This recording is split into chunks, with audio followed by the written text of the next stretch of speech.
La Cour internationale de justice, CIJ, a ouvert aujourd'hui une nouvelle audience dans une affaire portée par l'Afrique du Sud accusant Israël de génocide dans la guerre à Gaza. L'Afrique du Sud demande à la plus haute cour des Nations Unies d'utiliser des mesures d'urgence pour presser Israël d'arrêter son opération militaire dans la ville de Rafah, au sud de Gaza, où plus de la moitié de la population de Gaza a cherché refuge. Selon la dernière demande, les dernières ordonnances préliminaires précédemment émises par la Cour basée à la n'étaient pas suffisantes pour faire face à une attaque militaire brutale sur le seul refuge restant pour le peuple de Gaza.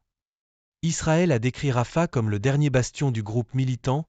ignorant les avertissements des États-Unis et d'autres alliés selon lesquels toute opération majeure là-bas serait catastrophique pour les civils.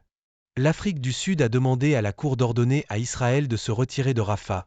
de prendre des mesures pour assurer un accès sans entrave aux fonctionnaires de l'ONU, aux organisations humanitaires et aux journalistes dans la bande de Gaza,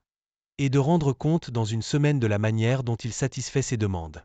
Le pays affirme également qu'Israël doit prendre toutes les mesures nécessaires et efficaces pour assurer les approvisionnements alimentaires de base pour les Palestiniens à Gaza. Lors des audiences plus tôt cette année, Israël a nié fermement avoir commis un génocide à Gaza et a affirmé qu'il fait tout son possible pour épargner les civils et ne cible que les militants du Hamas.